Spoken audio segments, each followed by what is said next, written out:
Hola, hola, ¿qué tal todos? Sean todos bienvenidos a Biblia Lectores. Para nosotros es un placer poder tenerles el día de hoy aquí en una nueva entrega de nuestro espacio Académicos de la Biblia. Mi nombre es Ronald Arbelo y hoy estaré con ustedes aquí para presentarles a uno de nuestros académicos que estuvo con nosotros desde un principio en lo que ha sido toda esta enseñanza que prácticamente llevamos aproximadamente un año transmitiendo.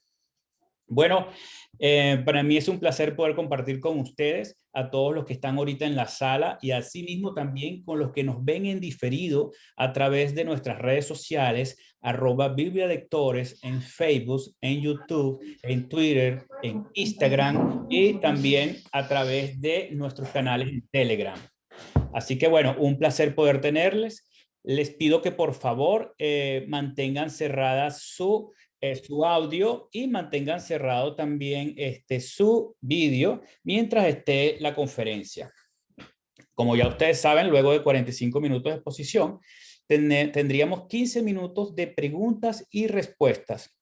El día de hoy tenemos al profesor y teólogo Guillermo Llanos con nosotros y adicionalmente tenemos un tema muy, pero muy de acuerdo con nuestra lectura del plan de la Biblia en un año. El libro que nos toca hoy es el Éxodo y promete muchas cosas buenas porque es allí precisamente donde estamos leyendo en este momento. Bueno, sin ir mucho más, ¿verdad? Dilatar más el tiempo, estamos en buena hora y con nosotros ahora el profesor y teólogo Guillermo Llanos. Guillermo, gracias por estar nuevamente con nosotros en este espacio de Biblia Lectores. Gracias, Ronald. Bueno, Dios los bendiga a todos bueno, siempre un honor, un placer poder compartir en este espacio con ustedes, en este espacio de Biblia Lectores, académicos de la Biblia. Y hoy nos trae compartir acerca del Éxodo. Eh, bueno, las personas que estamos en Biblia Lectores, la mayoría, estamos leyendo varios libros, pero uno de los libros que se está leyendo y que ya se está finalizando, se está en la etapa final, es el libro de Éxodo. Entonces hoy vamos a compartir acerca de este libro, del libro de Éxodo. Voy a compartir la pantalla en este momento. Quiero saber si todos están viendo. Vamos a ver aquí.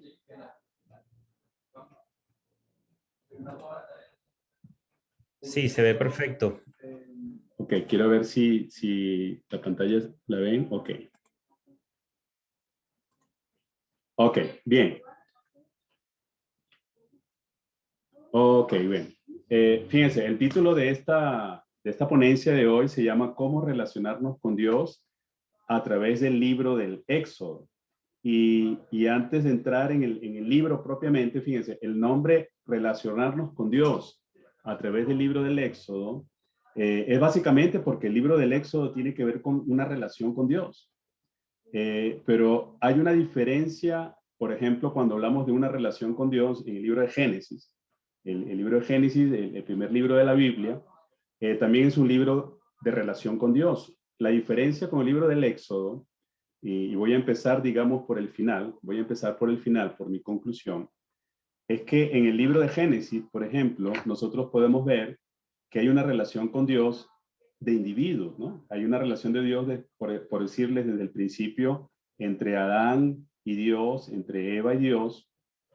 Luego vemos que hay una relación con Dios de los patriarcas, por ejemplo, de Abraham, de Isaac, de Jacob, de José, y cada uno de manera particular tiene una relación, tiene un vínculo con Dios.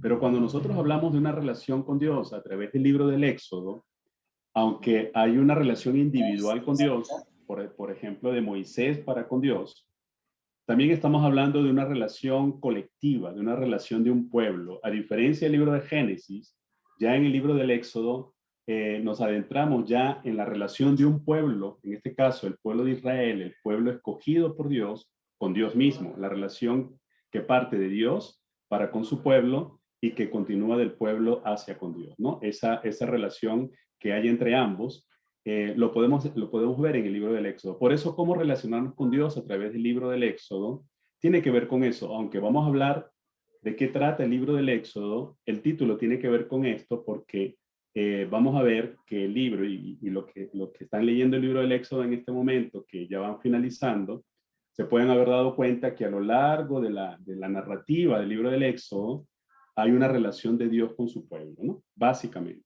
Entonces, bien, vamos a hablar un poquito de antecedentes al libro. Y los antecedentes al libro del Éxodo los podemos encontrar en Génesis, porque podríamos decir que el libro del Éxodo es una continuación del libro de Génesis. Porque fíjense, vamos a ver qué es lo que dice Génesis al final y con qué queda Génesis para entrar ahora al libro de Éxodo.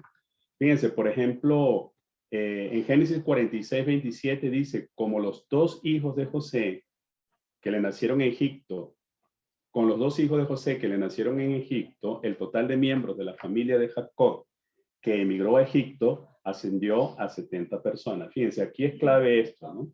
En el libro de Génesis, ya en los últimos capítulos de Génesis, tenemos la historia de José, el hijo de Jacob, que fue fundamental en la historia de Israel, porque fue quien fue el segundo de Faraón y llegó a reinar juntamente con Faraón en Egipto, y que estando en Egipto fue el vehículo que Dios utilizó para bendecir al pueblo de Israel cuando hubo una hambruna en la tierra. Cuando hubo una hambruna en la tierra, el pueblo de Israel, o mejor dicho, a la familia de Jacob, entonces emigró a Egipto. Y fíjense que aquí hay un punto clave en Génesis 46, 27, que dice que los miembros de la familia de Jacob que emigró a Egipto ascendió a 70 personas. Este fue el grupo de personas que emigraron en razón del hambre, pero también en razón de que Dios había colocado a José en la jefatura de Egipto. Era el segundo después de Faraón en Egipto, quien administraba los recursos de Egipto, donde había abundancia.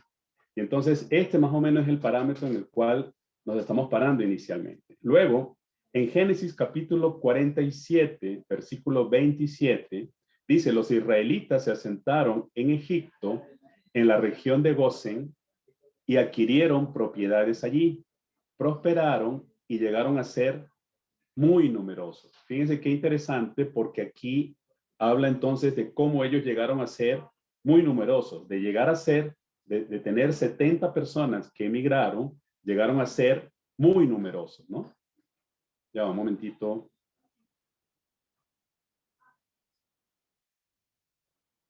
Ah, ¿no me están viendo? Me dice.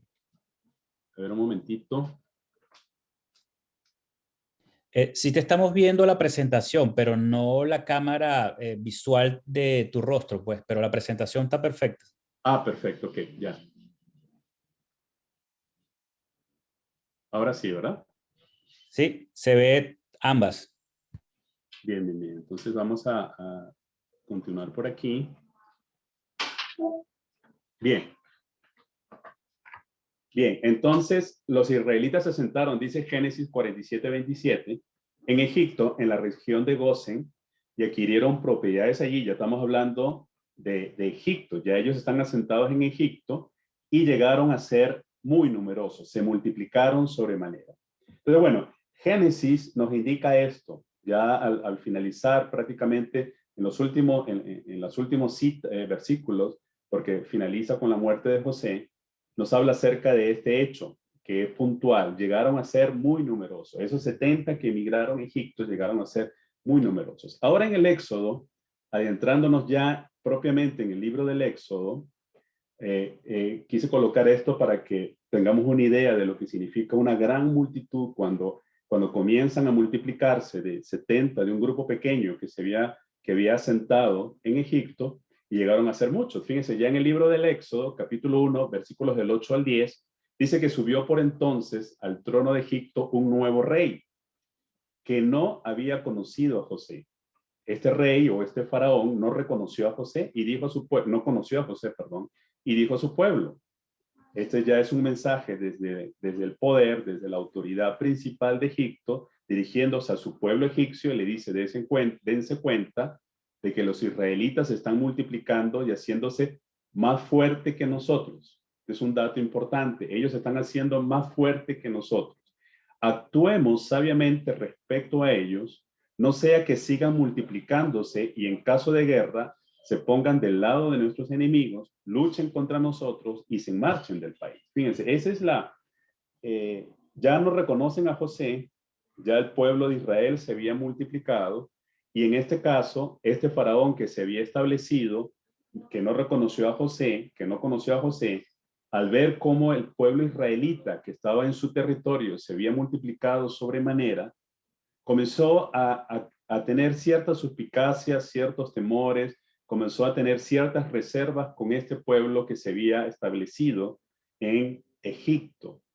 Y fíjense que dice, actuemos sabiamente respecto a ello. Entonces, este es el parámetro, este es, digamos, el contexto en el cual está iniciándose el libro del Éxodo, iniciando la historia, digamos, del libro del Éxodo, pero vamos a ver un poquito más en detalle algunos componentes o cómo está estructurado y cómo está compuesto el libro del Éxodo, comenzando por el autor.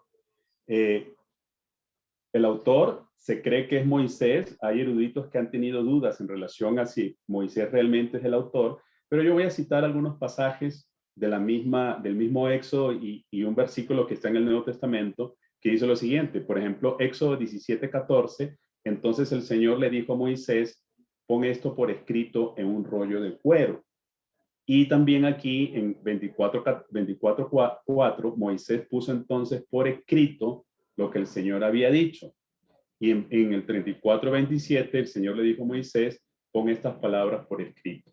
Algunos creen que en el mismo Éxodo estar explícito estas expresiones, donde Dios le dice a Moisés que ponga por escrito, hace alusión al hecho de que ese libro en sí mismo fue escrito por Moisés, pero es una deducción a partir de lo que dice. Ahora, en el Nuevo Testamento, en Marcos 12:26, por ejemplo, dice lo siguiente, pero en cuanto a que los muertos resucitan, no han leído en el libro de Moisés, aquí el Señor Jesús haciendo referencia a Éxodo, en el pasaje sobre la zarza, como Dios, en el libro de Moisés, en el pasaje sobre la zarza, este pasaje sobre la zarza está en Éxodo capítulo 3, y Jesús hace referencia a este pasaje y hace referencia a ese libro como el libro de Moisés, como Dios le dijo, yo soy el Dios de Abraham, de Isaac y de Jacob, en Marcos 12:26. Es decir, el mismo Señor Jesucristo, haciendo referencia al libro del Éxodo, a un pasaje específico, hace referencia a que este libro fue escrito por Moisés. Entonces, el judaísmo en sí, a lo largo de la historia, siempre consideró a Moisés como el autor del libro del Éxodo. Ahora, hay que tomar en cuenta algo en relación al libro del Éxodo, que el libro del Éxodo a su vez está enmarcado dentro de 5 libros que se denominan el Pentateuco. Ya en Biblia Lectores se ha tenido la oportunidad de leer el primer libro de Génesis, está en el segundo libro, que es el Éxodo, luego viene Levítico, Números y Deuteronomio. Esos 5 primeros libros de la Biblia, denominados el Pentateuco, el Éxodo está enmarcado dentro de esos 5 libros. Y algo también que quiero acotar en relación al libro del Éxodo es que después del Génesis, el Éxodo es considerado uno de los libros más importantes de la Biblia y del Antiguo Testamento. Voy a hacer referencia ya al final de mi exposición en este momento, porque mucho de lo que se habla en relación al tema de redención, por ejemplo, al tema de liberación, al tema que tiene que ver con salvación, y no solamente eso, sino que mucho de lo que tiene que ver con la historia, o mejor dicho, esta es la referencia histórica fundamental del pueblo de Israel, del pueblo de Dios, y es la historia fundamental, vamos a decirlo así, que enmarca la fe israelita. Pero no solamente la fe israelita, sino que muchos de los componentes del libro del Éxodo están digamos, insertos también en el cristianismo, a partir del hecho de que lo que nosotros conocemos en cuanto a pacto o lo que conocemos en cuanto a redención, en cuanto a salvación, tiene elementos del Éxodo que están implícitos en este libro, ¿no? Algo importante también, ¿cuándo y dónde sucedieron los acontecimientos del libro del Éxodo? Los antepasados de Israel, como hemos estado haciendo referencia, entraron a Egipto aproximadamente en el año 1700 antes de Cristo. Estos 70 que enumera el libro de Génesis, que entraron a Egipto cuando José estaba gobernando en Egipto, se cree que fue aproximadamente en el año 1700 antes de Cristo. Ahora, hubo un cambio de dinastía en Egipto, como vimos al principio del libro de Éxodo, y hubo persecución y esclavitud de los israelitas. Y esto, los israelitas salieron de Egipto liberados por Moisés aproximadamente en el año 1300 antes de Cristo, es lo que se cree, es lo que se considera, más o menos en el año 1300 antes de Cristo. Y los lugares donde sucedieron los acontecimientos del libro del Éxodo está en Egipto, en una parte, en la parte inicial, hasta que ellos salen de Egipto, hasta el capítulo 12, más o menos, está mucho de esa narrativa se enmarca dentro de Egipto, y posterior a eso, ya en el desierto y en el desierto de Sinaí, más específicamente, todos los últimos capítulos del libro del Éxodo, vamos a decir la mitad del libro del Éxodo, del 20 hasta el 40, hasta el final, se desarrolla todos esos acontecimientos en ese desierto, en el desierto del Sinaí. ¿Cómo está ordenado este libro? De una forma muy sencilla. Podemos sacar un orden, vamos a decirlo así, mucho más detallado, pero quise colocar esto porque considero que una forma muy sencilla de poder ver cómo está estructurado el libro del Éxodo es verlo de esta manera. Está estructurado básicamente en 3 partes. La primera parte es la salida del pueblo de Israel de Egipto, que eso está enmarcado desde el capítulo 1 hasta el capítulo 15, versículo 21 del libro de Éxodo. Todos esos primeros 15 capítulos hasta el versículo 21 es la narrativa que habla acerca de ese proceso que incluyó significativamente la salida del pueblo de Egipto, perdón, del pueblo de Israel que estaba esclavizado en Egipto. Esos primeros 15 capítulos están enmarcados dentro de esa narrativa sobre la salida de Israel de Egipto. Luego, a partir del versículo 22 del capítulo 15 hasta el capítulo 18, más o menos 3 capítulos, es la marcha a través del desierto. Está el pueblo de Israel en el desierto, pero ya a partir del capítulo 19 hasta el final, hasta el 40, los acontecimientos se desarrollan fundamentalmente en el Sinaí, ¿no? Y en toda esta parte, desde el 19 hasta el 40, es importante tomar en cuenta, porque lo vamos a ver más adelante, estos acontecimientos del Sinaí. Dentro de estos acontecimientos, la parte fundamental tiene que ver con el establecimiento de la ley, ¿no? La ley, no solamente los mandamientos, los 10 mandamientos, sino toda una serie de leyes que vamos a ver más adelante. Bien, ahora, ¿de qué trata el Éxodo? El Éxodo, los hebreos realmente no llamaban al libro de Éxodo con el nombre Éxodo. Generalmente ellos llamaban el nombre de algún libro como empezaba el libro, ¿no? Estos son los nombres. El libro de Éxodo empieza así. Estos son los nombres. Entonces el libro del Éxodo realmente en hebreo es Ele Shemot, que significa estos son los nombres. De una forma muy sencilla de nombrar un libro. Ahora, pero en la Septuaginta, es decir, en el libro, vamos a decirlo así, en la versión griega de la Biblia, la Septuaginta, ahí se le nombra como Éxodos. Y esto significa etimológicamente salida. Y tiene que ver con dos palabras, odos, que significa camino, y yet, que significa fuera. Es a partir de la Septuaginta, en la versión griega de la Biblia, donde el nombre que se le da a este libro es Éxodo, porque significa salida, y vamos a decir, el componente principal del libro tiene que ver precisamente con esa salida del pueblo de Israel de la esclavitud de Egipto. Digamos que el elemento principal que de este libro tiene que ver con esa salida, ¿no? Y ese es un elemento no solamente principal del libro, sino un elemento que marcó para siempre la historia del pueblo judío, del pueblo hebreo, y que marcó también la historia del cristianismo. El acontecimiento central precisamente fue esa salida del pueblo de Israel de Egipto. Ahora, ¿cuál fue su intención? Fíjense que nosotros tenemos, y eso lo dije yo al principio, en Génesis, en los capítulos 12 al 50, ahí vemos las historias patriarcales que comienzan con Abraham, siguen con Isaac, con Jacob y terminan con José.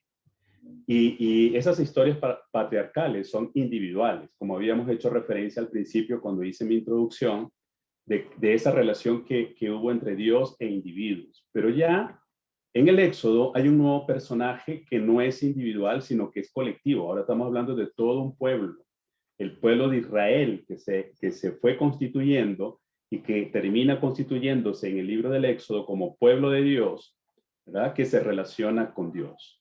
Hay una diferencia fundamental y lo que quería el autor del Éxodo resaltar precisamente era esa nueva forma en que ahora se relacionaban con Dios, ya no solamente en términos individuales, sino en términos colectivos, como una nación, como un pueblo se convierte en la nación de Dios, se convierte en el pueblo de Dios, que fue hecho por Dios de alguna manera, por decirlo así, que se relaciona y se vincula con Dios, pero que a su vez parte de la iniciativa que viene de parte de Dios, el pueblo.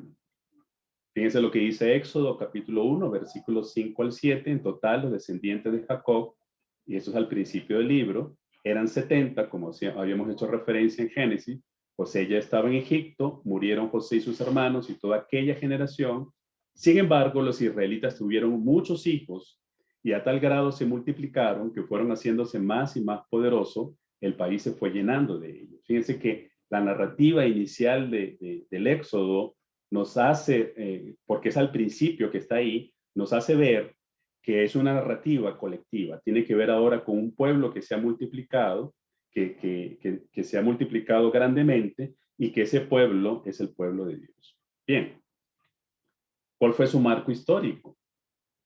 Los puntos geográficos precisos, ya lo habíamos hecho referencia a la introducción, en Egipto y el Sinaí, fundamentalmente, el desierto del Sinaí.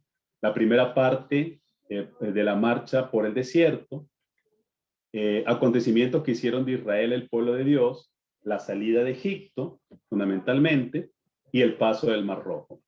Fíjense qué importante todos estos elementos, ¿no? La salida de Egipto y el paso por el Mar Rojo. Y esto forma parte de la narrativa, de la historia del pueblo mismo de Israel.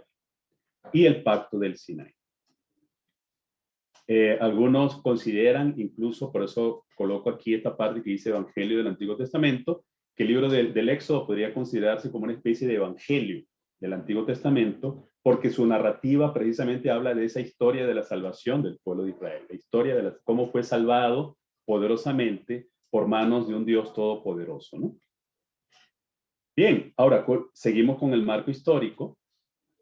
Fíjense que en el capítulo 1, versículo 11 de Éxodo dice que les impusieron trabajos forzados, tales como los de edificar para el faraón las ciudades de almacenaje de Pitón y Ramsés.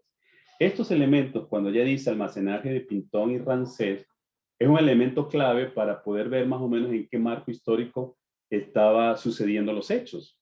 Forzados a trabajar en la construcción de las ciudades de Pitón y Ramsés, como dice el versículo, entonces si hacemos referencia a esto, entonces estaríamos hablando del faraón egipcio Ramsés II, probablemente. Algunos creen que este fue el faraón que estaba presente en ese momento, porque este fue el faraón que precisamente mandó a construir estas ciudades de almacenaje de Pitón y Ramsés, que hace referencia el versículo 11 del capítulo 1 del libro de Éxodo. Y por eso que se calcula el siglo XIII antes de Cristo, algunos 1300 antes de Cristo, o siglo XIV, pero otros dicen que tal vez fue en el siglo XIII, porque más o menos en esa época es cuando estaba el faraón Ramsés II como el faraón que reinaba en todo Egipto. Y el marco histórico, ya finalizando esta parte, fue la liberación del pueblo hebreo, celebrada como una acción de Dios. Y esto es importante, por eso lo puse en rojo. Fue una liberación, pero no una liberación a partir de un ejército, no a partir de la fuerza humana, sino una liberación como una acción de Dios mismo, ¿no? Dios quien mandó las plagas, Dios quien abrió el mar, Dios como, digamos, el protagonista principal de esta historia de salvación del pueblo hebreo. Por eso que finaliza el 15:21, después que ellos salen y pasan el Mar Rojo, en el capítulo 15 hay un canto hermoso acerca de este acontecimiento, y solamente quería resaltar un versículo, el 21, que dice: canten al Señor, que se ha coronado de triunfo, arrojando al mar caballos y jinetes, ¿no? Es decir, canten al Señor. ¿Por qué? Porque es Dios quien hizo el protagonista principal, quien los liberó a ellos de esta esclavitud en la cual ellos se encontraban. Algunas características literarias importantes en relación a este libro. Vamos a partir de 3 tipos de materiales: narrativos, fundamentalmente narrativos, porque cuando leemos el libro del Éxodo estamos leyendo una narrativa, es decir, estamos leyendo historias, relatos acerca de acontecimientos que sucedieron desde el momento en que el pueblo de Israel estaba esclavizado y clamando a Dios. Cuando Dios llama a Moisés, también hay una narrativa de ese acontecimiento.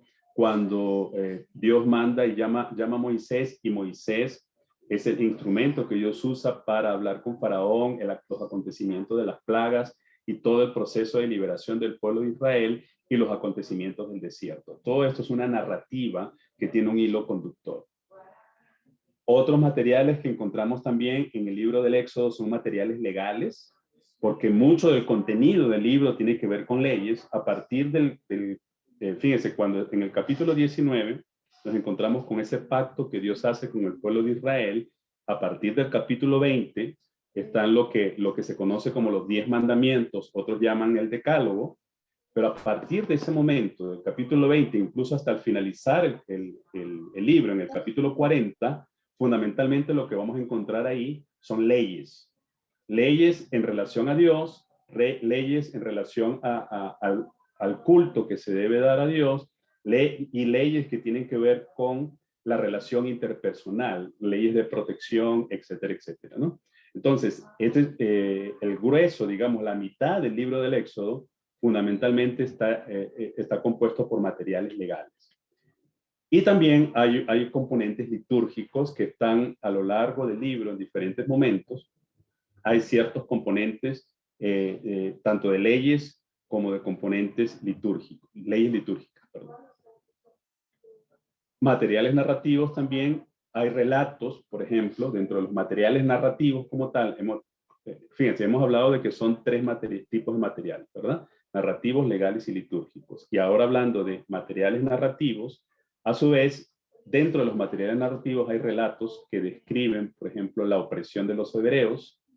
Ya lo dije, le hice referencia a esto, la epopeya del Éxodo, la travesía del desierto, la teofanía del Sinaí.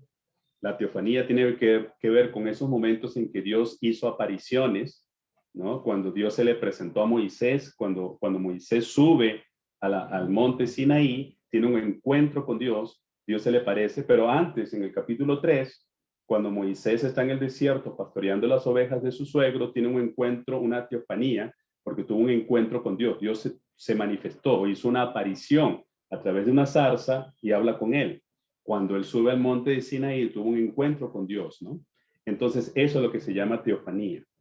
Y son relatos dentro del material narrativo. Dentro de los materiales narrativos también tenemos relatos que expresan una serie de variedad de géneros. Por ejemplo, del capítulo 4 al 14 tenemos relatos épicos, ¿no? De grandes acontecimientos, ¿no? Que sucedieron, por ejemplo, en Egipto fundamentalmente. En el capítulo 2 tenemos relatos legendarios, que fue toda aquella narrativa de cómo fue el nacimiento de Moisés, el acontecimiento de cuando Moisés es llevado al Nilo y es encontrado por la hija de Faraón. Todo eso son relatos legendarios, ¿no? Relatos de vocación o de llamado, cuando Dios llama a Moisés, por ejemplo, esos son relatos que tienen que ver con vocación, tienen que ver con un llamado, tienen que ver con un propósito determinado. Hay cantos heroicos, ¿no? En el capítulo 15, por ejemplo, el cántico de María, el cántico de Moisés, después de que ellos salieron de Egipto y pasaron el Mar Rojo, y hay un cántico poético que expresa ese acontecimiento histórico. Las teofanías, como ya hice referencia, por ejemplo, el encuentro que tuvo Moisés con el Señor en el desierto, unas revelaciones particulares de Dios, manifestaciones de Dios, y litigios o pleitos judiciales que encontramos en varios pasajes de las Escrituras como géneros dentro de los materiales narrativos. El segundo componente de materiales que hacíamos referencia son los materiales legales, que hicimos referencia, que está en muchos pasajes de las Escrituras, pero fundamentalmente en la segunda parte del libro, desde el capítulo 20 hasta el capítulo 40. están presentes del capítulo 19 al 40, perdón, el decálogo, los 10 mandamientos, que encontramos ahí, del capítulo 20, en el capítulo 20, versículos del 1 al 17, el código del pacto que Dios estableció como Dios reafirmando ese pacto que Él estableció con su pueblo en el capítulo 20, que es la compilación mixta de leyes religiosas y sobre todo de índole social. Hay una combinación ahí de leyes, porque algo que quiero acotar, y es importante tomarlo en cuenta que las leyes que encontramos en el libro de Éxodo, muchas de ellas leyes religiosas que tienen que ver con cómo hacer el culto, que tienen que ver con los sacrificios, que tienen que ver con las formas y las maneras en que Dios espera que se le haga culto a Él, el del guardar el sábado, la celebración de las Pascuas, etcétera, etcétera, son acontecimientos religiosos. Pero algo que quiero resaltar es que muchos de los componentes que están en las leyes que Dios estableció y que encontramos aquí en el libro del Éxodo, tiene un componente social, tiene que ver con protección, protección del débil, protección del huérfano, protección de la viuda, tiene que ver con las relaciones interpersonales, tiene que ver en la forma y la manera en que nos relacionamos, tiene que ver con la protección que damos al otro, con el cuidado de la vida, ¿no? Fundamentalmente. Entonces, vamos a decirlo así, que tiene un componente vertical, es decir, de cómo nos relacionamos con Dios verticalmente, pero tiene un componente horizontal de cómo nos relacionamos con nuestros semejantes y con otros seres humanos, y a su vez un componente comunitario, cómo nos relacionamos y nos vinculamos de manera comunitaria.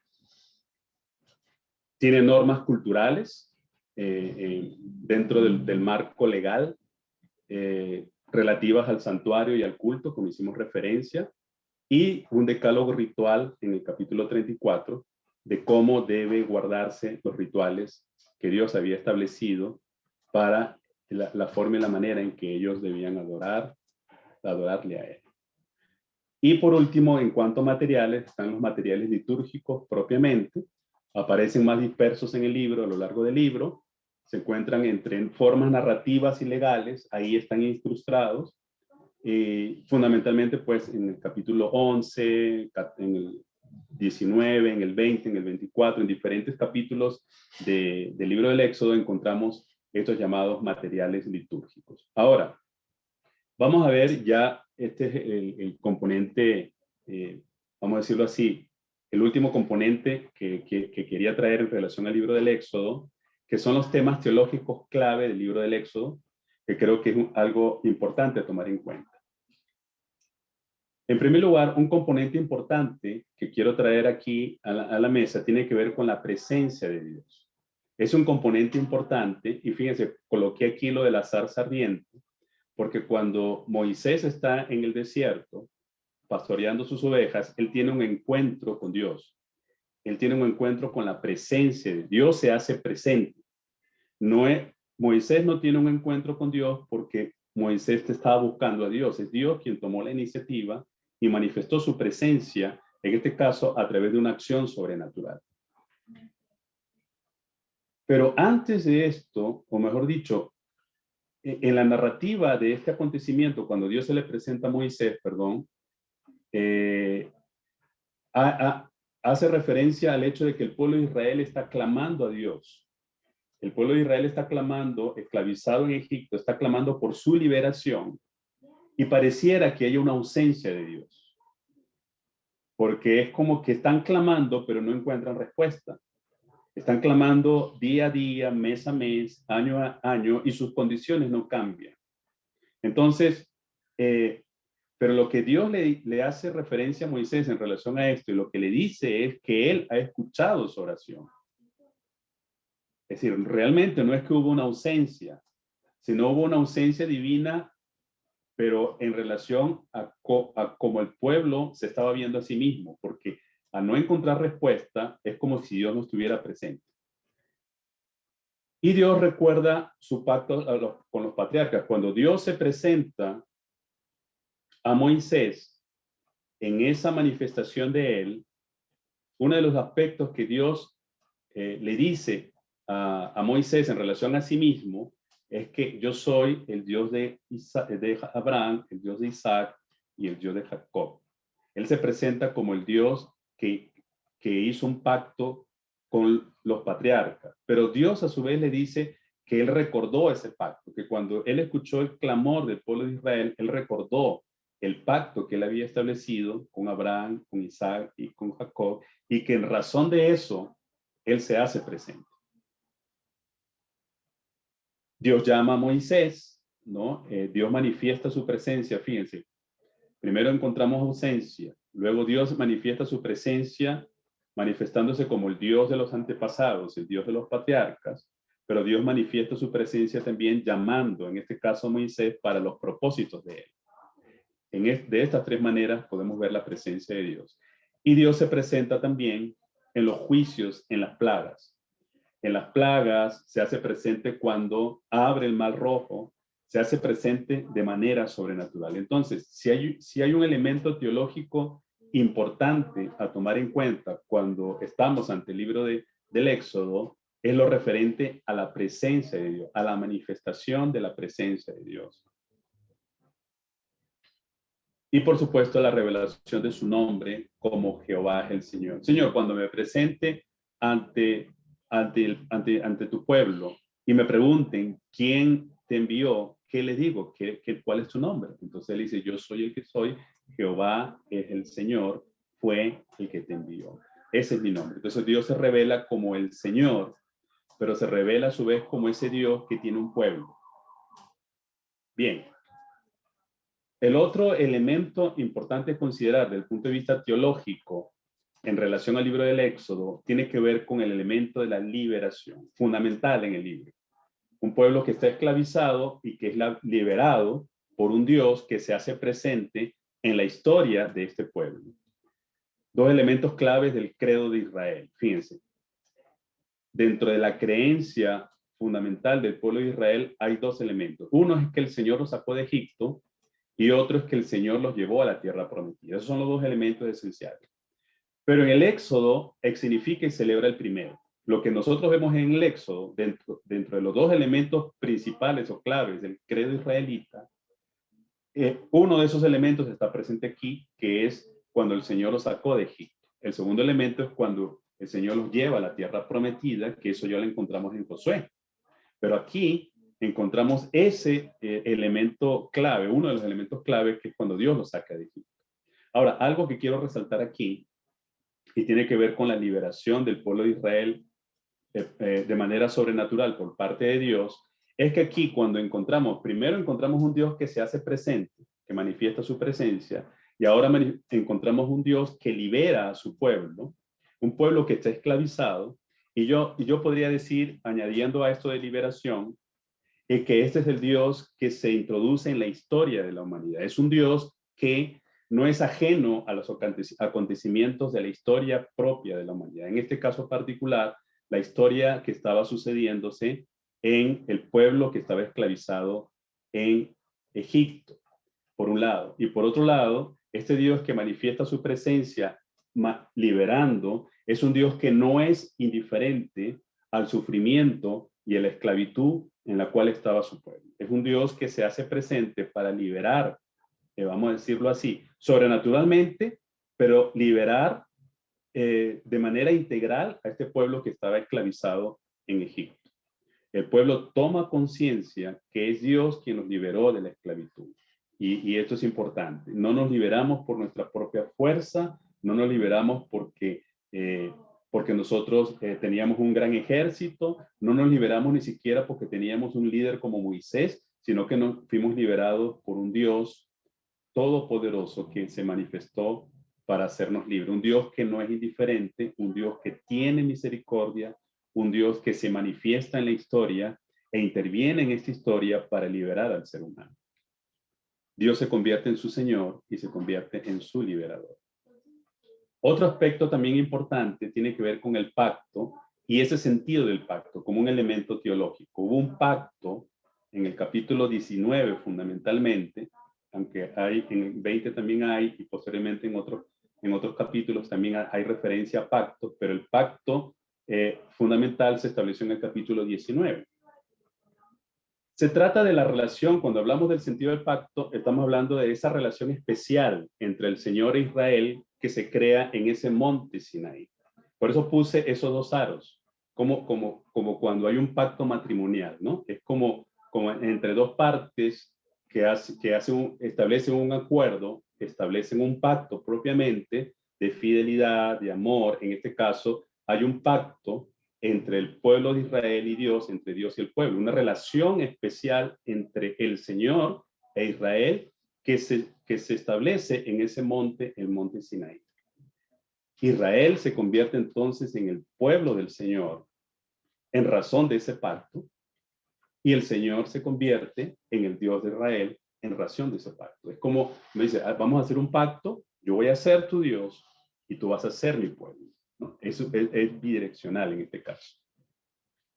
Y esto es fundamental también. Todos los elementos que estamos viendo son fundamentales. Estos elementos teológicos, la presencia de Dios, la liberación y el sentido de pacto, porque si no podemos ver, estos elementos también están presentes en la redención nuestra, en la redención. Estos son elementos que están presentes también en el cristianismo, que están presentes en la historia de nuestra salvación, en la historia redentora de nuestro Señor Jesucristo.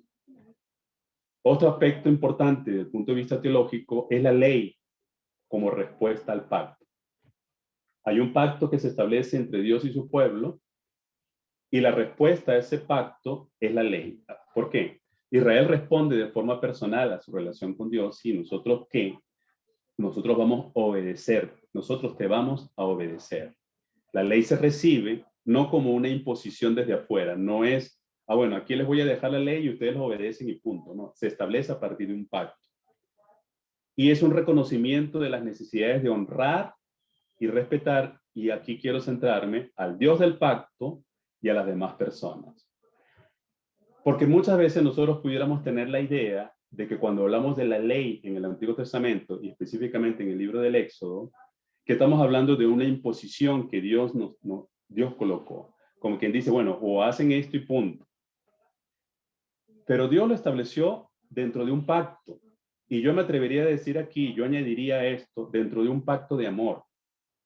Porque Dios, cuando estableció la ley y el pueblo de Israel debía obedecer esa ley que tenía que ver con él, al Dios del pacto, ¿verdad? Era honrar y respetar a este Dios, pero a la vez a las demás personas.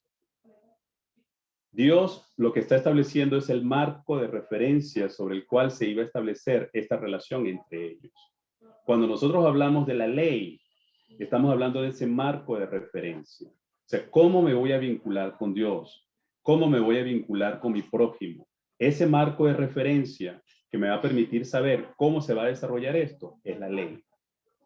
Y yo hago referencia a esto como la expresión del amor de Dios. ¿Por qué? Porque cuando Dios establece estos marcos de referencia, que son la ley que Él estableció, es precisamente para protegernos y para que, ¿por qué? Porque ¿cómo voy a proteger a mi prójimo y cómo mi prójimo me va a proteger a mí? A través de la ley.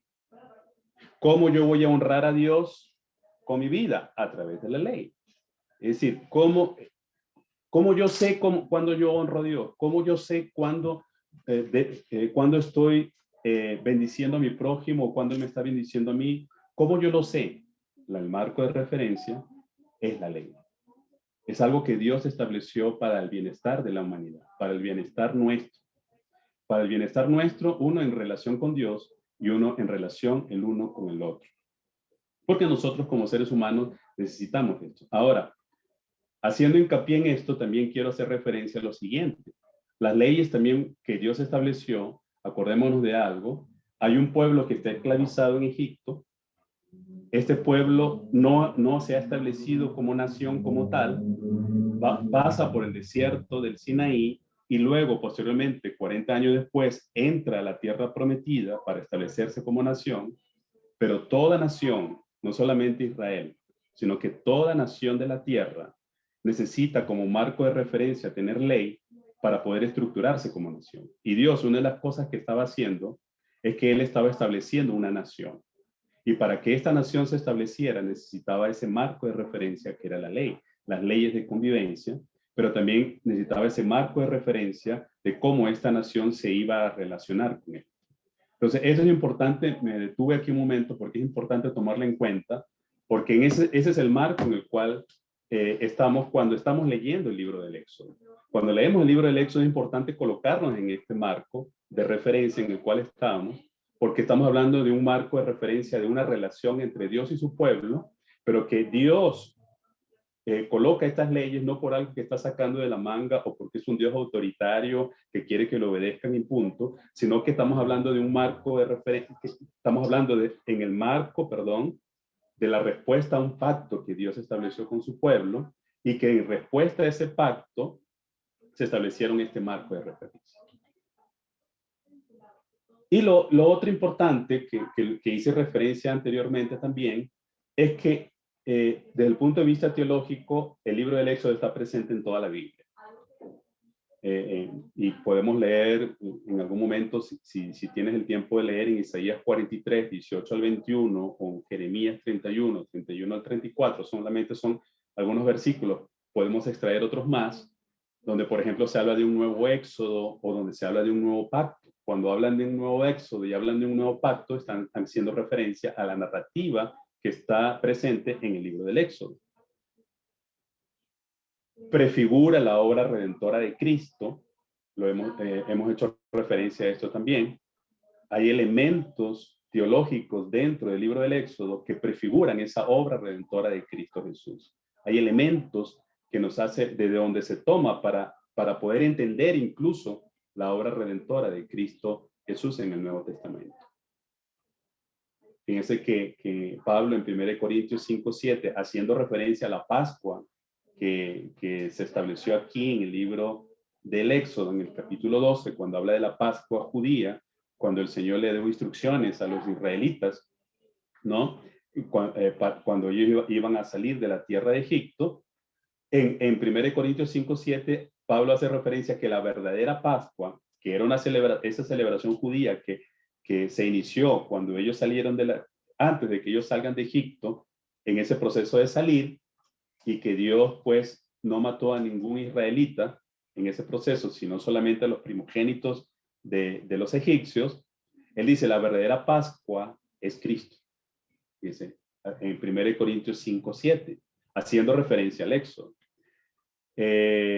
En Hebreos 8:6, haciendo también referencia, el autor de Hebreos, haciendo referencia también al pacto que se estableció en el libro de Éxodo, dice ahora que hay un pacto más excelente. Hay el pacto que Dios estableció con el pueblo de Israel aquí en el desierto del Sinaí, narrado aquí en el libro de Éxodo, pero ahora el autor de Hebreos habla de un pacto más excelente, ¿no? Que es el nuevo pacto hecho con la sangre de Cristo, ¿no? Sellado con la sangre de Cristo. Entonces, algo importante también a tomar en cuenta que este libro del Éxodo, por eso decía que es uno de los más importantes de la Biblia, uno de los más importantes juntamente con Génesis del Antiguo Testamento, y está muy presente en la narrativa del pueblo de Israel como, de una manera fundamental, ¿no? Está presente también como parte de los dos elementos clave dentro de la historia del pueblo de Israel, uno que es la salida del pueblo de Israel de Egipto y otro es cuando entran a la tierra prometida. En el libro de Éxodo tenemos esa primera parte, ¿no? Y que está presente a lo largo de toda la Biblia. Estos elementos teológicos son importantes tomarlos en consideración. Y ya para cerrar, como decíamos que está presente en toda la Biblia, es el prototipo de todos los actos salvíficos de Dios. Cuando se hace referencia a los actos salvíficos de Dios, el prototipo es lo que sucedió en el libro del Éxodo. Y sus relatos conforman esa gran estructura teológica, simbólica y literaria de nuestra experiencia cristiana. Teológica, por lo que estamos haciendo referencia, simbólica porque está llena de simbolismos. Cuando nosotros, por ejemplo, cuando nosotros hablamos de nuestra propia experiencia cristiana, de nuestra propia experiencia de salvación, lo que nosotros hemos entendido en cuanto a salvación, en la obra redentora de Cristo, sin el Éxodo no lo pudiéramos entender. Sacamos el Éxodo de la Biblia, nos sería muy difícil poder entender esa obra redentora de Cristo sin el libro del Éxodo. Por eso que se dice que esa gran estructura teológica, simbólica y literaria del libro del Éxodo está presente en nuestra propia experiencia cristiana. Por eso es que muchos consideran al libro del Éxodo como uno de los libros más importantes de la Biblia y como uno de los libros, después de juntamente con Génesis, más importantes del Antiguo Testamento, sobre todo por esa narrativa de salvación, de liberación. Bueno, hasta aquí. Dios los bendiga.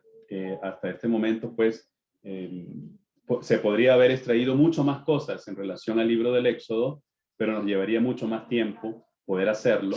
He tratado como de sintetizar, ¿verdad? En estas láminas y en esta presentación y en esto que les he compartido, en relación al libro del Éxodo, ¿no?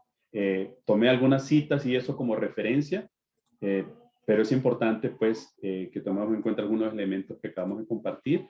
Y bueno, ahora abierto a las preguntas que avienten a hacer. Ok, muchas gracias, Guillermo Llanos, por su exposición. Pasamos entonces al ciclo de preguntas y respuestas. Por favor, los que quieran participar, hagan sus preguntas escribiendo en el chat, los cuales voy a proceder a leer. También queremos darle un saludo a los que están ahorita conectados a través de Facebook y los que nos ven a través de YouTube. Si tienen alguna pregunta, pueden escribirla y también le haremos lectura a través de aquí del Zoom. Bueno, muy bien. Estamos esperando acá por las preguntas que están haciendo y mientras la audiencia pues comienza a hacer sus preguntas, yo tengo una pregunta también como un Biblia lector más, aparte de moderador. Y me llama la atención, Guillermo Llanos, que en el libro de Éxodo dan muchas atribuciones a Dios como si él fuera un ser humano. O sea, Dios, dicen, oye, Dios se enojó, Dios se acordó, Dios se olvidó. Y entonces hay muchas atribuciones en ese sentido, desde el punto de vista humano, y me gustaría, por supuesto, nosotros sabemos que no podemos limitar a Dios y sabemos que bueno, para Él no hay nada oculto, él guía la historia y nada se sale de su conocimiento, o sea, para Él realmente nada lo agarra por sorpresa, porque todo lo sabe. Entonces, ¿a qué podemos atribuir esta forma de escribir en el Éxodo dándole atributos, vamos a llamarlo humanos a Dios? Gracias. Gracias, Ronald. Fíjate, yo creo que incluso no solamente en el Éxodo, ¿no? Sino en otros libros de la Biblia está presente esto que algunos llaman antropomorfismo, ¿no? Es decir, es como darle características humanas a Dios. Es como decir, bueno, Dios tiene un comportamiento como los humanos, pero a su vez es como lo más cercano para poder interpretar algún tipo de comportamiento de Dios. ¿A qué me refiero? Es decir, si por ejemplo hablamos de un atributo de Dios, el atributo del amor, ¿no? Y podemos decir, bueno, Dios es amor. Pero yo estoy seguro que lo que nosotros podamos decir en relación a Dios en cuanto al amor como tal, todo lo que nosotros podamos pensar y todo lo que podamos expresar en relación al amor, ¿verdad? Nuestro referente más cercano va a ser el amor humano. Entonces, entender, por ejemplo, la magnitud del amor de Dios es muy difícil para nosotros como seres humanos. Entonces, tomamos elementos de nuestra naturaleza y de lo que nosotros conocemos para hacer referencia a Dios, pero de mi punto de vista siempre lo que nosotros digamos en relación a Dios en términos humanos o antropomorfos, en términos, vamos a decirlo así, desde nuestra antropología, desde lo que nosotros conocemos, siempre va a quedar corto. Por un lado, pero por otro lado también tenemos que tomar en cuenta que mucho de lo que nosotros tenemos en la Biblia son narrativas, son poesía, son diferentes tipos de género y escritos por seres humanos, inspirados por Dios, pero al final seres humanos. Y los seres humanos tenemos lenguaje y tenemos formas de expresar, ¿no? Por ejemplo, cuando nosotros leemos Apocalipsis, ¿no? Y el autor de Apocalipsis habla de calles de oro, mar de cristal, por ejemplo, ¿no? De lo que él vio, es del referente que él tiene. Él tiene como referente el oro, él tiene como referente el cristal, pero no necesariamente es porque era de cristal o de oro, sino que es como el referente más aproximado de lo que él estaba viendo, ¿no? Entonces, porque al final, aunque la Biblia es inspirada por Dios, tiene ese elemento humano que fue escrito por seres humanos. Y los seres humanos tenemos ese referente. Ahora, bueno, que Dios haya hecho referencia a los patriarcas, eso podría significar para nosotros que Dios se acordó del pueblo de Israel. Eso no quiere decir de que Dios se olvida. ¿Me explico?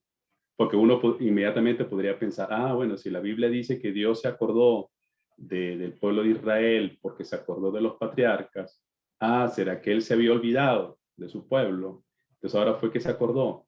Eso es lo que el autor, vamos a decir, es el elemento más aproximado que el autor tenía desde su punto de vista humano de lo que él estaba expresando en relación a cómo Dios se manifestó. Dios se manifestó ahora porque él se acordó. Fíjense que incluso los judíos o los israelitas y en la palabra del Señor, cuando una persona, por ejemplo, una mujer, era estéril y después quedaba embarazada, decían Dios se acordó. Eso no quiere decir de que Dios se había olvidado de la persona, sino que en el imaginario humano es, yo tengo un hijo ahora, eso fue que Dios se acordó de mí. Pero eso no quiere decir de que Dios se había olvidado de la persona. Me estoy explicando. Es una forma de explicar eso que sucedió. Bueno, muy bien, excelente respuesta, Guillermo. Gracias porque de verdad nos abre la mente a poder de alguna manera comprender mucho más las escrituras. Bueno, estoy esperando aquí por las preguntas. La gente hoy se quedó, se quedó como, bueno, será muy buena la explicación, no tienen preguntas, lo que estoy viendo por acá. Sin embargo, yo sí tengo algunas cosas, de verdad, voy a aprovechar ya que no veo ninguna pregunta y Creo quiero que Adrián tiene la aprovechar. mano levantada. Ah, sí, hay alguien. Pero es que no lo veo desde aquí. Deme un segundito. Eh, Déjame ver, déjame ponerlo en pantalla a todos, a todos en vista entonces. Un segundito. Ok, vamos a ver. ¿Alguien tiene la mano levantada por acá? Hasta ahorita. si vi a Celia Arbelo y después antes estaba Adrián, me pareció. Ok, no los veo. Celia Arbelo es mi mamá. Si está por allí, bendición, mamá. Al, ok, Celia Arbelo, ¿vas a hacer una pregunta? Ok.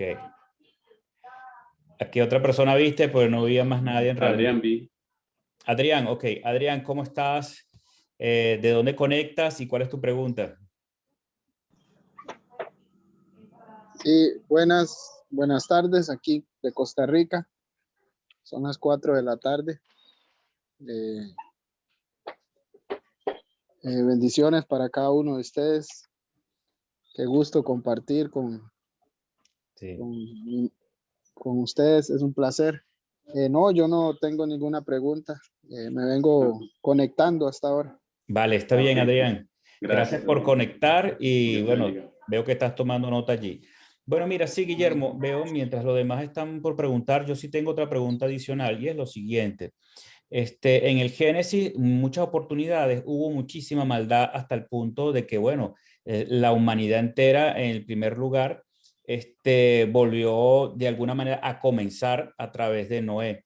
Después vemos en otras oportunidades también temas de mucha maldad y podemos verlo y de alguna manera en Sodoma y Gomorra, como también hay una destrucción y Dios tiene misericordia de algunos.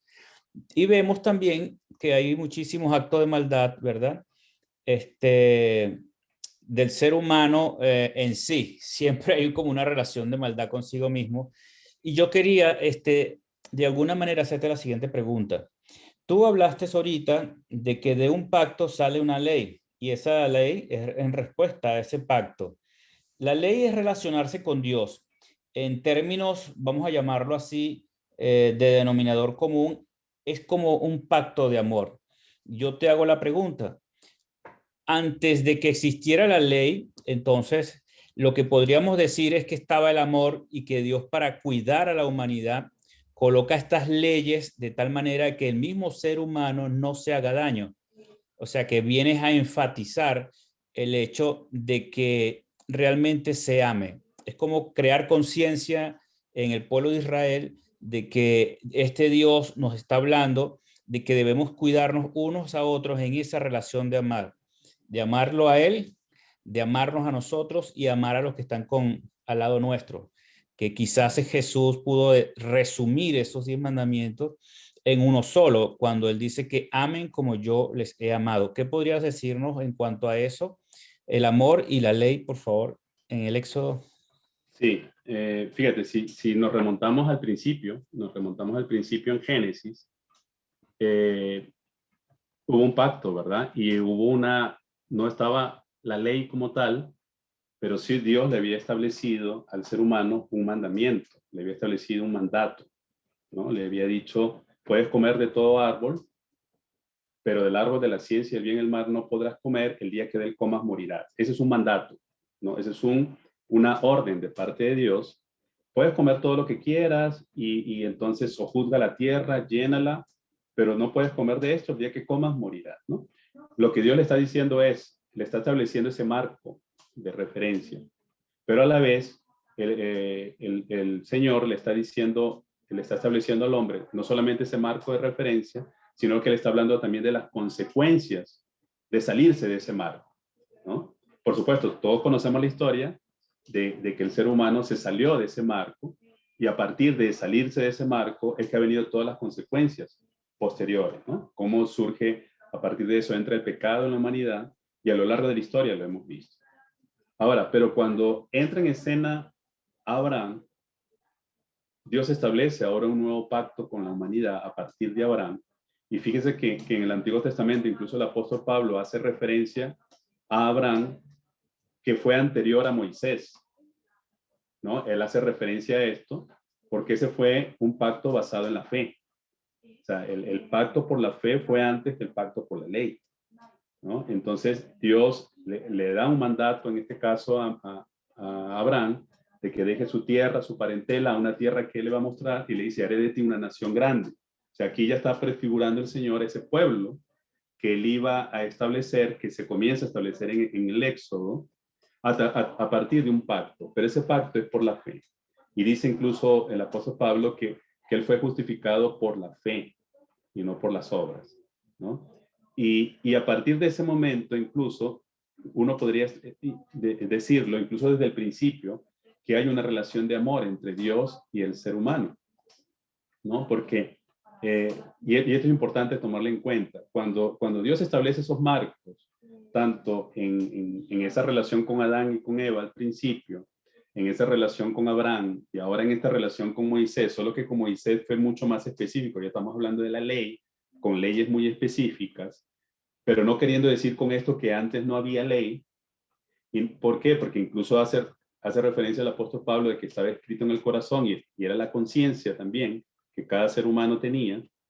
E incluso hay que tomar en cuenta también que no solamente el pueblo de Israel tenía leyes, sino las naciones circundantes también tenían leyes, ¿no? El código de Hammurabi, hay otros códigos también de otras naciones, los babilónicos, etcétera, que también establecieron leyes porque los seres humanos necesitamos tener ese marco de referencia. Ahora, pero volviendo a la palabra, siempre, desde mi punto de vista, siempre lo que Dios mande, desde mi punto de vista, sea desde el principio cuando le dijo a Adán esto, o cuando en este caso a Moisés y al pueblo de Israel le está prefigurando todas estas leyes, siempre está enmarcado dentro de ese amor.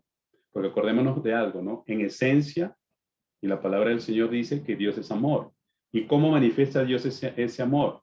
Bueno, creando al ser humano, creando la naturaleza, creando todas las condiciones para que nosotros los seres humanos y los animales podamos vivir en la tierra. Es decir, todos esos elementos, desde mi punto de vista, que nosotros podemos ver, para mí prefiguran ese amor de Dios.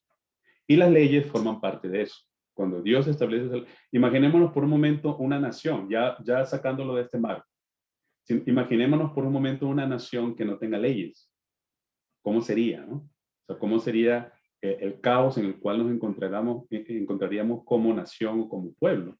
Entonces, desde mi punto de vista, entonces la ley se enmarca ahí, ¿no? Porque en esencia estamos partiendo de un Dios que nos ama, ¿no?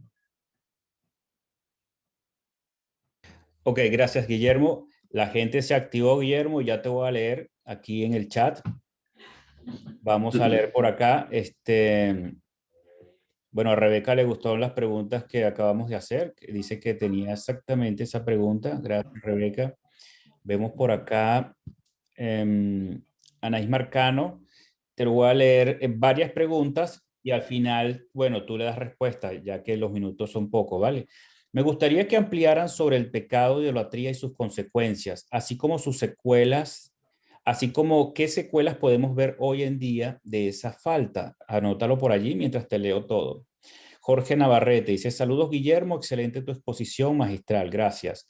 Dado que el tema es cómo relacionarnos con Dios a través del libro de Éxodo y que has planteado una relación de tipo vertical, la pregunta es, cómo incorporó el pueblo de Israel el libro del Éxodo en la adoración a Dios?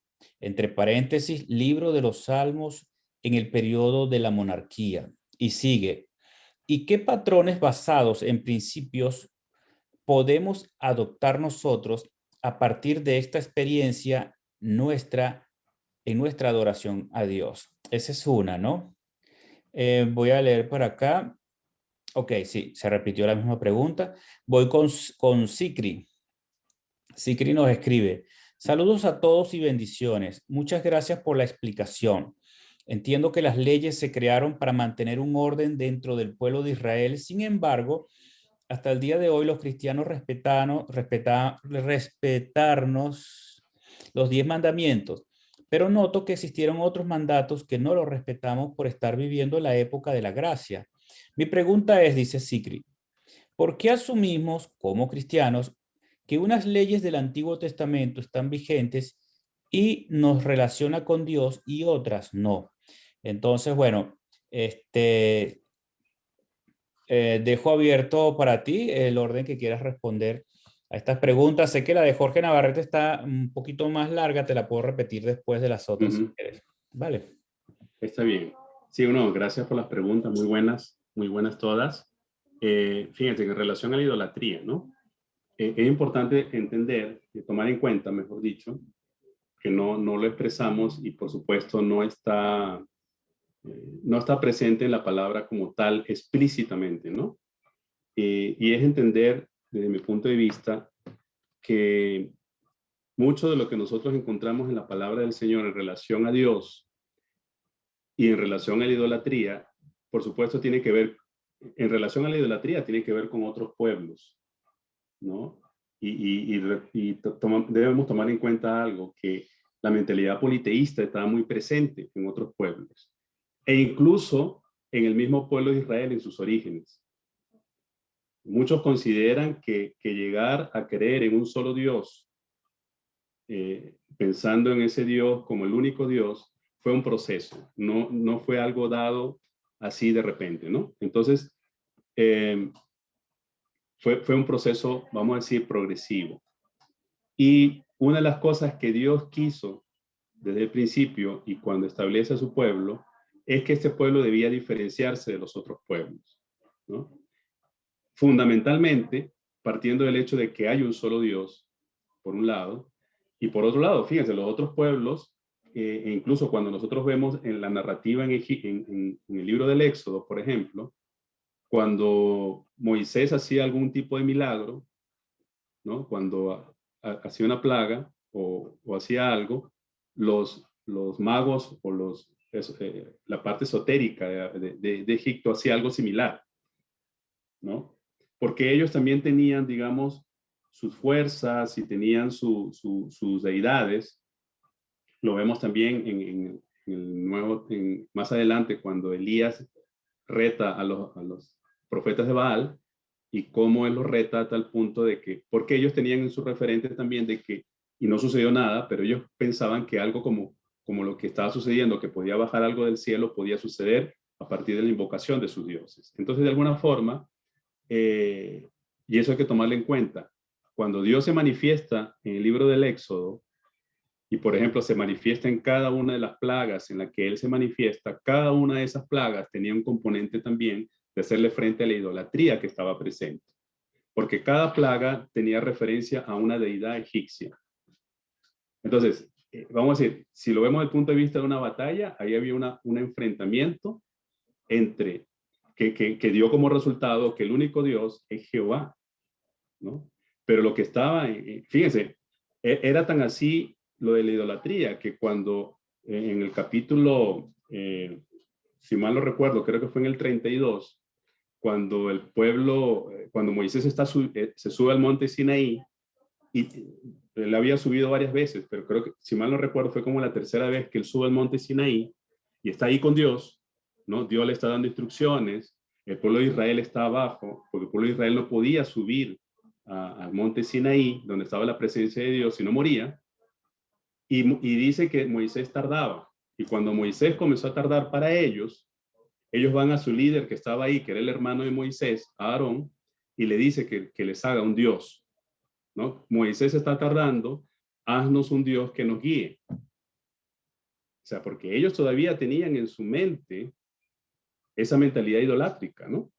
Pero algo importante, cuando ellos le dicen a él que les haga un Dios, no es que les haga un Dios diferente. Lo que ellos están diciendo es alguien que podamos ver, y entonces después que Aarón construye ese Dios, le dice, bueno, este es el Dios que lo sacó de Egipto, de la esclavitud, ¿no? Es decir, ellos lo que necesitaban era como un referente visible de ese Dios, entre comillas, que les sacó de Egipto, porque ellos todavía tenían una mentalidad idolátrica. Entonces, ¿qué es lo que Dios trataba de hacer con el pueblo de israelita? Es precisamente hacerle frente a esa mentalidad idolátrica que ellos todavía tenían, a partir del hecho, y aquí voy a unirlo con la pregunta, la segunda pregunta, a partir del hecho y por eso también estableció las leyes del culto, a partir del hecho de una adoración a ese único Dios. Este Dios monoteísta, este único Dios se manifiesta ahora, es un Dios que se manifiesta, es un Dios que se hace presente, es un Dios que se mete en la historia, que forma parte de la historia de la humanidad, en este caso ejemplificado en lo que sucedió con los israelitas, pero que es un Dios que a su vez pide para sí mismo adoración a él como el único Dios. Entonces, ¿cómo establecer esa adoración? Entonces ahí viene el marco legal de cuál es la forma y la manera en que ellos debían adorarle a él. Ahora, respondiendo a la segunda pregunta con relación a esto, es importante tomar en cuenta que precisamente el Pentateuco, los cinco primeros libros de la Biblia, son fundamentales para la fe israelita. Y todo lo que viene posterior a esto está enmarcado dentro de esto, lo que hacían referencia a los salmos. Por ejemplo, David y los otros escritores, los hermanos Corey, todos los que escribieron los salmos, cuando ellos hacen referencia a Dios, hacen referencia a la ley. Fíjense, nosotros encontramos varios pasajes, varios salmos donde el salmista dice, en tu ley he meditado de día y de noche. Cuando él está haciendo y lo está hablando, lo está expresando como un canto de adoración y como una expresión a Dios. Me deleito en tu ley. Lo que está diciendo es, esa ley que tú nos diste aquí en el Éxodo es una ley en la cual yo me deleito, ¿no? Es una ley que fue hecha precisamente lo que estamos hablando, ¿verdad? Por ese Dios que nos ama y me deleito. No es como esa idea que a veces nosotros tenemos, uy, qué carga tenemos con esta ley, ¿verdad? Esta ley es tan pesada. No, el Salmo más bien, los Salmos más bien nos enseñan de que no es una carga pesada, sino al contrario, es una expresión del amor de Dios y más bien es para mi deleite. Uy, cuando yo estoy siguiendo la ley de Dios que Dios estableció, me va bien en la vida, me va bien en mis relaciones interpersonales cuando los aplico, entonces me deleito en ella porque es para mi bienestar. Cuando yo sigo las leyes del Señor, sé cómo le debo adorar a Él, sé cómo debo darle culto. Entonces es para mi propio bienestar y no solamente eso, sino que me enseña cómo relacionarme con Dios y eso me trae deleite. Entonces fíjense cómo está enmarcado y cuando nosotros vemos, por ejemplo, a los profetas en el Antiguo Testamento, muchos de los profetas del Antiguo Testamento precisamente hacen referencia a volver a la ley, ¿no? Como el pueblo, ¿por qué? ¿Por qué sucedió el exilio del pueblo israelita? Ellos fueron exiliados, ¿qué? Porque se olvidaron de la ley. Y entonces venían los profetas y lo que hacían era más bien hacer referencia al hecho de que ellos se habían olvidado de la ley de Dios y por eso estaban sucediendo lo que les estaba sucediendo. Entonces, por supuesto, Por eso decía que los 5 primeros libros de la ley, del Pentateuco, son fundamentales para el resto de la Biblia, porque tanto los salmos como incluso los proverbios y los profetas, tanto mayores como menores, apuntan siempre a la ley. Que el pueblo vuelva, que el pueblo se alejó, que el pueblo pecó contra Dios porque se olvidó de su ley, entonces volver a la ley, ¿no? Cuando recuperan la ley, fue un deleite para ellos, ¿no? Y después con Esdras y Nehemías. Entonces, para ellos fue un deleite. La ley que habíamos perdido y ahora la hemos recuperado, ¿no? Porque es como recuperar su esencia de lo que ellos eran como nación. No sé cuál era, no me acuerdo la tercera pregunta. Sí, la tercera pregunta es una pregunta que está ahorita muy en boga por el tema Ya del... me acordé. Sí, Sí, sí, está disculpa, muy sí, en boga sí, ahorita. Y es lo sí. siguiente, o sea, si nosotros somos cristianos y Dios se relacionó con nosotros a través de esta ley, entonces, ¿por qué algunas leyes del Antiguo Testamento están vigentes y nos relaciona con Dios y otras no? Es lo Ok, que, en definitiva. fíjese, hay que tomar en cuenta que hay leyes, y por eso hicimos la diferenciación cuando hablamos acerca del Éxodo. Hay leyes rituales, por ejemplo, ¿no? Entonces, hay muchas leyes que tienen que ver con el rito, que tienen que ver con el sacrificio, que tienen que ver con todos estos elementos que, por supuesto, ya habiendo Cristo, y que a su vez hay que tomar en cuenta que todos estos sacrificios del Antiguo Testamento, ¿verdad?, que se hacían, eran figura de lo que iba a venir.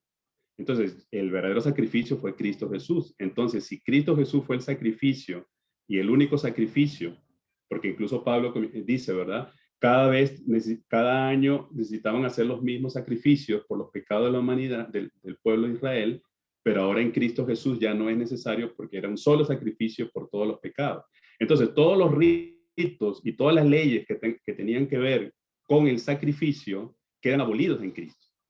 Ya, porque Cristo ya es el sacrificio por nosotros, por nuestros pecados. No hay que ser sacrificios, no hay que cumplir con todas estas demandas de la ley del Antiguo Testamento en relación a los sacrificios, porque Cristo ya lo es.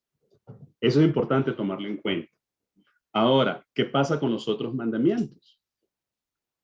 Fíjense, a Jesús le preguntaron, ¿verdad?, ¿cuáles eran los mandamientos más importantes?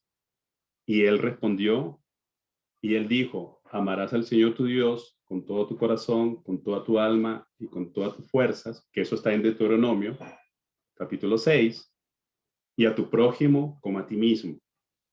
Cuando el Señor Jesús hace eso, no está diciendo olvídense de los demás mandamientos. Lo que el Señor está diciendo es, aquí se sintetiza toda la ley, ¿no? Porque si nosotros comenzamos a enumerar las leyes y comenzamos a ver, vamos, por ejemplo, si nosotros vemos los 10 mandamientos, lo podemos dividir en 2 partes. Amor a Dios y amor a mi prójimo. ¿Cómo yo amo a mi prójimo? No deseando la mujer de mi prójimo, no mintiéndole, etcétera, etcétera. ¿Cómo yo amo a Dios? ¿Verdad? No teniendo otros dioses, etcétera. Entonces, lo que hizo el Señor Jesús no fue abolir la ley y decir, no, no cumplas la ley. Lo que hizo el Señor Jesús fue, en esto se sintetiza la ley. Si tú realmente amas al Señor tu Dios con todo tu corazón, con toda tu alma y con toda tu fuerza, y a tu prójimo como a ti mismo, tú estás cumpliendo toda la ley. Entonces, ¿de qué sirve la ley? Bueno, la ley sirve desde mi punto de vista. Bueno, ¿cómo yo amo a Dios? Bueno, entonces la ley me dice, bueno, si no haces otros ídolos, estás amando a Dios, ¿no? ¿Cómo yo amo a mi prójimo? ¿Cómo es mi relación con mi prójimo? ¿No? Entonces, la ley de alguna forma me da indicaciones de referencias en cuanto a qué significa amar a mi prójimo y qué significa amar a Dios. En el Nuevo Testamento, a su vez, nosotros tenemos, por decirles, el Sermón del Monte, por ejemplo. El Señor dice, por ejemplo, oíste que fue dicho, ¿no? Esto, más yo les digo esto, porque incluso no es ley, pero las demandas y las exigencias del Sermón del Monte, desde mi punto de vista, incluso son mayores que la ley misma, ¿no? Porque la ley llega hasta un punto, bueno, ojo por ojo, diente por diente. Al que te hace esto, se la devuelves. Pero el Señor Jesús dice, no, ya va, quédate ahí. Sino que al que te hace esto, ¿no? Camina con él en la milla. Entonces, el Señor le añade un elemento, pero no solamente es que le añade un elemento, sino la centralidad del punto tiene que ver con el amor, ¿no? Lo que el Señor está diciendo es, bueno, si Dios envió a su Hijo por la humanidad, por toda la humanidad, ¿quién soy yo para? ¿No? Entonces, el Señor vino en la persona de Jesús para redimir a toda la humanidad y por ende para perdonar, ¿no? No para devolver el mal por el mal, sino más bien para perdonar. Gracias, Guillermo. Ya para la última pregunta que tenemos, porque ya se nos fue el tiempo, a través del Facebook tenemos a Rafael Ángel Camacho Flores y a Betsaida Alexandre. Ambos hacen la misma pregunta. Dicen, hola Guillermo, soy Betsaida desde Atlanta. Estoy escuchándote. Veo una pregunta del tartamudeo de Moisés. ¿Era tartamudo o era otro tipo de enfermedad o limitación? Si tienes información de eso.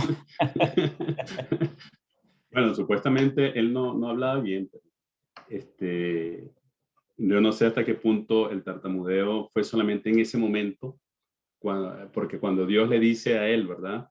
De que no dice la Biblia que era tartamudo, sino que en el momento cuando Dios le está mandando a Moisés en su llamado, le dice, tienes que ir a Faraón, y él dice, ¿quién soy yo para ir a Faraón? Y está en ese diálogo con Dios, él le dice, bueno, es que yo no sé hablar, no hablo bien, ¿no?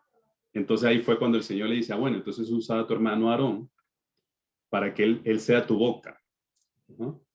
O sea, como quien dice, no hay pretextos. Bueno, si no sabes hablar bien, bueno, ahí está Aarón y él va a hablar.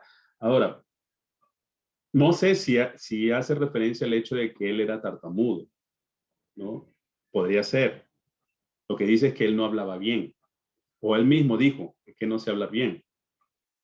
No sé si en los otros momentos, porque la Biblia no lo dice, porque yo me pongo a pensar en otros momentos donde él da discursos, donde le habla al pueblo, y no me imagino a Moisés tartamudeando. O no sé si fue algo del momento, no lo sé, ¿verdad? Pero me cuesta pensar en Moisés tartamudeando en su discurso al pueblo, por ejemplo. En Deuteronomio, muchos de los discursos de Moisés expresándose era como el líder principal era el líder principal del pueblo hebreo. Yo no me lo imagino tartamudeando, pero es probable, ¿verdad? No lo sabemos. Sí hace referencia a que él le dijo que no sabía hablar bien, ¿no? Pero bueno, Sí, Dios tiene esa facultad de usar incluso a las que no hablan bien, ¿no? así es. Así es. Bueno, gracias Guillermo. Y quería hacer una acotación de eso. Yo creo que lo que tú has dicho es una explicación bien profunda porque recordemos que Moisés, él era un príncipe, esa es la realidad, un príncipe dentro Ujú. de Egipto y tendría que tener acceso a la mejor educación desde todo punto de vista, ¿no? Entonces, oye, pero ¿quién no tartamudea cuando se le aparece Dios una zarza ardiendo? Y no se Cualquiera quema, hasta no se se orina. quema. Entonces, bueno, debe tener alguna explicación, ¿no? En ese Sí. sentido. Bueno, gracias a toda la audiencia por haber estado hasta este momento. Fue un tiempo espectacular. Cada vez aprecio muchísimo más y valoro el tiempo de estos académicos que están con nosotros aquí en Biblia Lectores. Quiero decirles que ellos hasta lo hacen de manera voluntaria para que ustedes lo sepan. Es un tiempo que debemos apreciar muchísimo. También pueden compartir esta enseñanza a través de los links que los tenemos en Facebook, en @BibliaLectores, también en YouTube. Si aprecias esta enseñanza y quieres que otros manejen también este grado de libertad de conocimiento para relacionarte con Dios de una manera mucho más cercana, entonces no lo pienses dos veces y comparte este mensaje. Gracias a Guillermo Llanos. Gracias a toda la audiencia y a todos los que se conectaron a través de las redes sociales. Nos vemos entonces en una próxima entrega de Académicos de la Biblia. Guillermo, de verdad que estamos complacidos. Bueno, yo ni siquiera me quisiera ir, pero bueno, me despido a través de los que están ahorita en línea y nos vemos en una próxima oportunidad.